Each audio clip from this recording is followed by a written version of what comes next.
Hello guys, welcome to AR education. मैं आपका ASR sir. आज मैं आपके सामने एक शॉर्टकट मेथड लेकर आया हूँ। आपने प्रीवियस वीडियो में देखा ही होगा कि मैं आज आपको शॉर्टकट मेथड ऑफ इंटीग्रेशन भी आपने देखे होंगे बहुत सारे। और आने वाले जो टाइम में है हम और भी अच्छे अच्छे शॉर्टकट वीडियोस देखेंगे, जिसकी हेल्प से हम इजीली आईआईटी जेईई मेंस उसमें बहुत ही शॉर्ट टाइम में, बहुत ही कम टाइम में हम बहुत अच्छे अच्छे क्वेश्चंस बहुत इजीली कर पाएंगे। और इस टाइप के क्वेश्चंस हमारे लिए बहुत इंपॉर्टेंट होते हैं। तो देखते हैं आज का जो टॉपिक है हमारा बेसिकली वो है यहाँ पर बाइनोमियल थ्योरम शॉर्टकट मेथड। कौन सा वाला? या आपके पास पर्टिकुलर रैशनल और इरेशनल टर्म फाइंड की जाती है किसी भी एक्सपेंशन के अंदर कि हाँ how many rational term in the expansion. तो उस टाइप के क्वेश्चंस को हम यहाँ पर कैसे हैंडल करने वाले हैं, तो यहाँ पर बेसिकली हम वो डिस्कस करने वाले हैं। तो देखते हैं बेटा। Now let's start. तो देखिएगा हमारे पास दिया गया है find the number of rational term. Find the number of rational term in the expansion दे रखा है 5 की पावर 1/2 प्लस 7 की पावर 1/8 होल पावर 1024। ठीक है बेटा। तो अब देखिएगा यहाँ पर हमें यहाँ पर क्या निकालना है, रैशनल टर्म्स। ठीक है। बेसिकली सबसे पहले आपके पास एक आइडिया होगा इसी कि आप जनरल टर्म निकालोगे और उससे आप यहाँ पर रैशनल टर्म्स को काउंट कर सकते हो। बट हम यहाँ पे वो नहीं करने वाले, वो लॉन्ग मेथड यूज नहीं करने वाले, हम यहाँ पे बहुत शॉर्टकट मेथड यूज करने वाले। पर शॉर्टकट मेथड की कुछ कंडीशंस होती हैं। क्या कंडीशंस होती हैं वो चीजें आपको याद रखनी है। ठीक है। तो सबसे पहली चीज, आपको शॉर्टकट मेथड अप्लाई करने के टाइम पर आपको जो फर्स्ट पॉइंट याद रखना है वो ये कि जो यहाँ पर नंबर्स होने चाहिए बेटा, ये 5 की पावर 1/2, 7 की पावर 1/8, ये जो 5 है, ये 5, ये और ये 7, ये कैसे होने चाहिए? Must be prime. ये कैसे होने चाहिए? Prime number.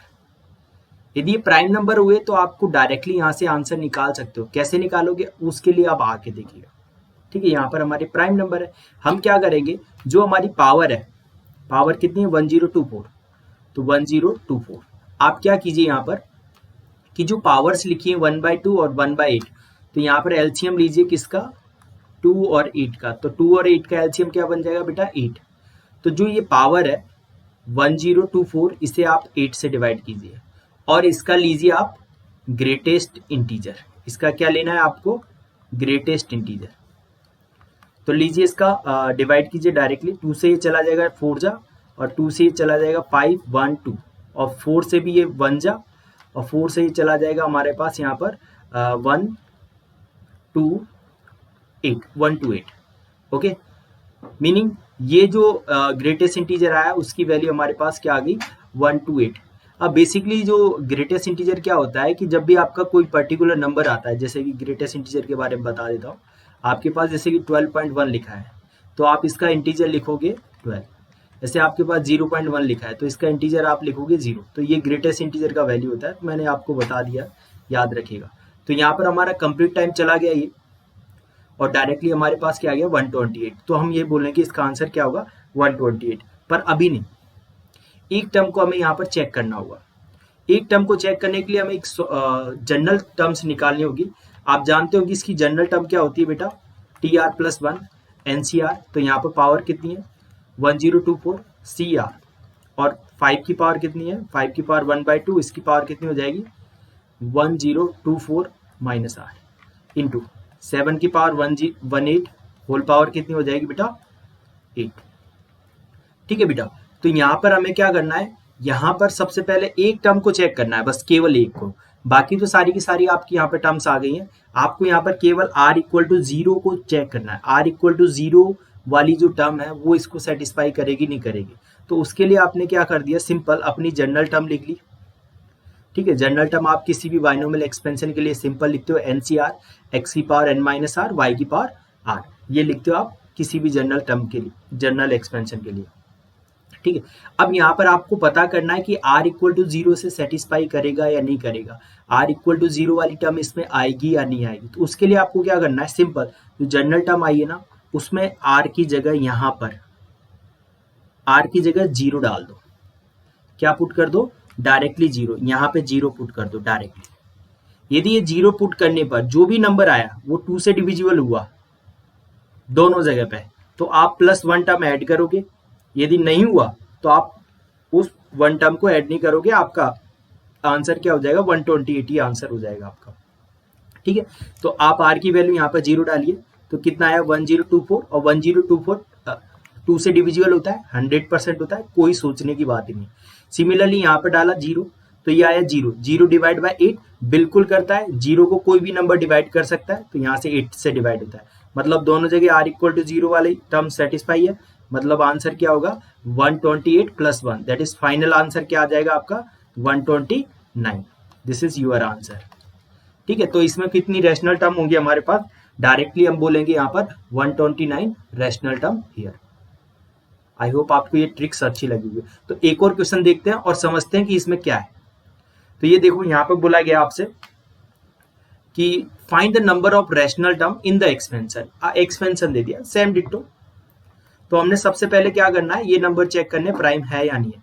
तो मैंने देखा ये 5 और 2 दोनों प्राइम है, नो प्रॉब्लम। तो मैं डायरेक्टली क्या करने वाला हूं बेटा, जो 100 है उसे किससे डिवाइड करूंगा, एलसीएम ऑफ 6 एंड 8। 6 और 8 का एलसीएम कितना बनेगा 24। 6 से 8 का एलसीएम है 24 से इसे डिवाइड कर दीजिए डायरेक्टली, और इसका क्या लीजिए ग्रेटेस्ट इंटीजर। तो ये क्या आएगा बेटा 4 पॉइंट समथिंग आंसर आएगा इसका, और 4 पॉइंट समथिंग का ग्रेटेस्ट इंटीजर क्या होगा 4। ठीक है, अब 4 आ गया। अब बस एक प्रॉब्लम, कौन सी वाली problem, R equal to zero वाली। उसे चेक करने के लिए आप क्या बोलोगे, जनरल टर्म निकालो फटाफट से। तो इसका जनरल टर्म बताइए, T R plus 1 is equal to 100 C R 5 की power 1/6 whole power 100 minus R, और 2 की पावर 1/8 होल पावर आर। ठीक है, डालिए जीरो, जीरो डालो जीरो। जैसे ही जीरो डाला आपने यहाँ पर 100 माइनस जीरो कितना आया 100। 100 को 6 से डिवाइड करोगे तो कंप्लीट टाइम डिवाइड नहीं होगा, ये कंप्लीट टाइम डिवाइड नहीं होगा, क्योंकि 100 को 6 से डिवाइड करोगे तो कुछ ना कुछ रिमाइंडर बचेगा ही बचेगा, मतलब आंसर पॉइंट में आएगा। कंप्लीट टाइम डिवाइड नहीं हुआ तो आप क्या बोलोगे कि इसमें जो रैशनल टर्म है वो कितनी हमारी 4 है। वो जो वन टर्म हम एक्स्ट्रा काउंट करते थे उसे काउंट करने की यहाँ पर रिक्वायरमेंट बिल्कुल भी नहीं है। तो हम डायरेक्टली आंसर बोलेंगे रैशनल टर्म कितनी है यहाँ पर बेटा 4। This is our answer. 1 check करने की जरूरत नहीं है, क्यों नहीं उस वाले को क्यों नहीं लिया हमने, क्योंकि यहाँ 100 6 से डिविजिबल नहीं है। हाँ ये डिविजिबल है, इससे प्रॉब्लम नहीं है, पर दोनों डिविजिबल होने चाहिए थे। ठीक है, आई होप आपको ये कंसेप्ट समझ में आया होगा। चलो नेक्स्ट एक और क्वेश्चन देखते हैं, फिर देखते हैं क्या बनता है। देखो आपको क्या बोल दिया, find the number of rational term in the expansion of this. Oh it's problem. कैसी प्रॉब्लम, देखो भाई 27 और 8 इट्स नॉट प्राइम। ये तो गड़बड़ हो गई भाई, अब नहीं होगा ये। तो कुछ सॉल्यूशन है, प्राइम में कन्वर्ट करो। तो 27 को क्या लिख सकते हैं बेटा, 3 का क्यूब लिख सकते हैं होल पावर 1/6, और 8 को क्या लिख सकते हैं 2 का क्यूब होल पावर 1/6 होल 500। चलो तो ये कितना आया 3 की पावर 1/2, और ये कितना है बेटा 2 की पावर 1/2। अब तो हो गया ना प्राइम में, अब आपका काम हो गया। चलो एलसीएम बताओ, 2 और 2 का एलसीएम तो 2 ही होगा, तो डायरेक्टली क्या लिखेंगे 500 को 2 से डिवाइड कर दो, कितना आया बेटा 250। प्रॉब्लम जीरो वाली चेक करो फटाफट से। तो ये क्या बनेगा बेटा 50 CR 500 CR 3 की power 1/2 whole power 500 minus R into 2 की power 1/2 R. R equal to zero रखो फटाफट से जीरो रखोगे तो 500 2 से डिविजिबल होता है बिल्कुल। यहाँ पे जीरो रखोगे तो 2 आएगा, और जीरो 2 को डिवाइड करता है, बिल्कुल आंसर है आपका एग्जैक्टली। तो आप क्या बोलोगे, इसका total number of rational term कितनी है बेटा 251। ठीक है, आई होप आपको ये कंसेप्ट बिल्कुल समझ में आया होगा, और बहुत इजीली टॉपिक है, बहुत इजी टॉपिक है, आप इजीली निकाल सकते हो आप। चलिएगा तो नेक्स्ट क्वेश्चन देखते हैं हम, एक और सेम ही डिट्टो क्वेश्चन है, पर क्वेश्चन चेंज हो गया। अरे नहीं, इसने क्या बोला, बस इतना सा चेंज हो गया, इरेशनल टर्म। अभी तक आप रैशनल टर्म निकाल रहे थे, बस एक ही गड़बड़ होगी इसमें कि इरेशनल पूछ ली, कोई बात नहीं। हम तो जानते हैं भाई कैसे, कि कोई भी बाइनोमियल एक्सपेंशन में हो, यदि उसकी पावर n होती तो टोटल टर्म कितनी होती है बेटा, 500 प्लस 1 हो जाएंगी। यदि n होती तो n प्लस 1 होती है, और यहाँ पर कितनी है 500 है तो 500 प्लस 1, तो मतलब 501, इतनी टर्म हो गई इसकी टोटल टर्म। हमें क्या चाहिए, इरेशनल टर्म। तो टोटल टर्म जो होती है ना बेटा, वो क्या होती है हमारी, रैशनल प्लस इरेशनल होती है, रैशनल प्लस इरेशनल टर्म। अभी जस्ट यही क्वेश्चन हमने किया था, रैशनल वहां पे कितनी आई थी 251, तो यहां से हम क्या डाल देंगे, इरेशनल टर्म कितनी आ जाएंगी हमारे पास 501 माइनस 251, तो डायरेक्टली हमारे पास इरेशनल टर्म आ जाएंगी डायरेक्टली। तो ये कितना आ गया 0, 250। This is your answer.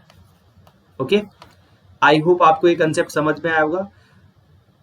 ठीक है, फॉर मोर इम्पोर्टेंट कंसेप्ट के लिए आप please like share and subscribe my channel. और यदि आपको अच्छा लगे तो कमेंट भी कीजिए, और जैसे आपको कोई रिक्वायरमेंट है कि सर आप इस टॉपिक पे आप ये बनाइए हमें हमारे लिए कोई शॉर्ट ट्रिक, तो आपकी डिमांड के अकॉर्डिंग जो भी मेरे से बनेगा वो मैं टॉपिक का शॉर्ट ट्रिक बनाऊंगा। ठीक है, आई होप आपको ये कंसेप्ट समझ में आया होगा। Thank you.